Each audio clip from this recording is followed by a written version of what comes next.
कुछ समय पहले एक गांव में किशन नाम का एक फल वाला रहता था। साथ ही उसकी एक बीवी भी रहा करती थी जिसका नाम बिमला था। किशन के पास थोड़ी बहुत ही जमीन थी जो उसके पूर्वजों के बाद उसके पास आई थी। किशन ने उस जमीन में फलों का बाग लगाया था। वह कभी भी फलों को केमिकल नहीं यूज करता था, इसीलिए उसके फल बहुत ज्यादा अच्छे होते थे और इस बार भी उसकी फसल बहुत ज्यादा अच्छी हुई थी। जिस गांव में वह रहता था उसी गांव में वह ठेले पर अपने फल बेचा करता था। एक बार जब किशन अपने फल बेच रहा था तभी उस गांव के एक सेठ किशन के पास आए और उससे बोले, अरे किशन, तुम यहाँ गांव में फल बेचते हो?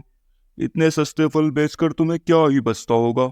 मुझे देखो, मैं यहाँ से फल लेकर जाता हूँ और शहर में बेचता हूँ। मुझे बहुत अच्छा मुनाफा होता है।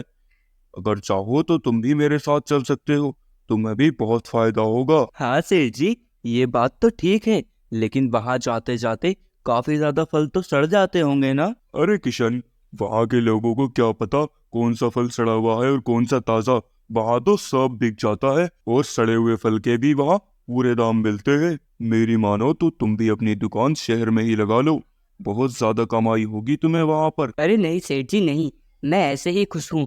मैं किसी को सड़े गले फल नहीं खिला सकता।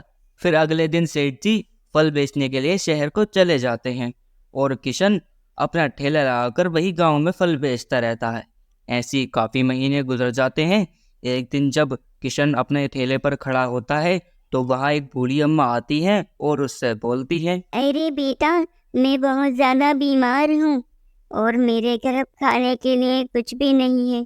मेरे बहू बेटा शहर गए हैं और मेरी तबीयत बहुत खराब है। मैं अभी वैद्य जी से दवाई लाई हूँ और वैद्य जी ने कहा है कि खाना खाने के बाद ही खाना, लेकिन अब मेरा खाना बनाने का कोई मन नहीं कर रहा। तो क्या तुम मेरी कुछ मदद कर सकते हो? फिर बेचारे किशन को उन्हें ऐसा देखकर बहुत ज़्यादा बुरा लगता है और किशन उन्हें फल दे देता है और वह बूढ़ी अम्मा उस फल को खाकर वहां से अपने घर चली जाती है। फिर काफ़ी दिन बीतने के बाद जब किशन अपने ठेले पर होता है तो वहां उसके पास एक औरत आकर उससे बोलती है, भैया, मेरे पति की बहुत ज्यादा तबीयत खराब है। मैं उन्हें डॉक्टर के कहने पर शहर से घर ले आई हूँ। क्या तुम मेरे पति को रोज फल दे आया करोगे? मैं आपको उसके पैसे दिया करूँगी।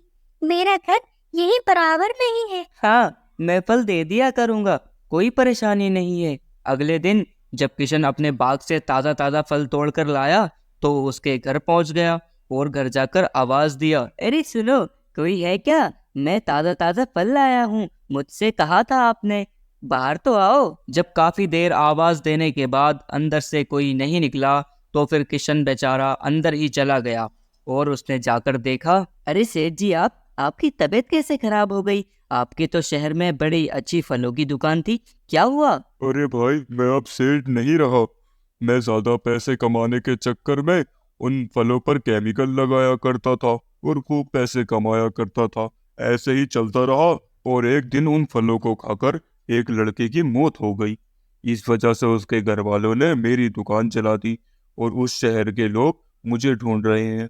बड़ी मुश्किलों से बचते बचाते मैं यहाँ तक पहुँचा हूँ और अब तो मेरे पास इतने पैसे भी नहीं है जो मैं तुम्हारे इन फलों के पैसे दे दूं। अरे सेठ जी, देखा आपने, मैं बिना केमिकल के फल बेचता हूँ, इसीलिए मैं आज तक फल बेचता आ रहा हूँ। और आपने केमिकल लगा के ज्यादा पैसा कमाना चाहे तो देखा आपके साथ क्या हुआ। चलो कोई बात नहीं, अब आपके पास पैसे नहीं हैं तो मैं रोज आपको आकर फल दे जाया करूँगा, आप मुझे पैसे मत देना।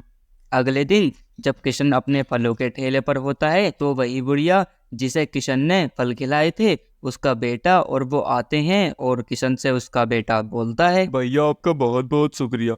जब मैं यहाँ नहीं था तो आपने मेरी माँ की मदद की, इसीलिए मैं इस जिले में कलेक्टर बन के आया हूँ।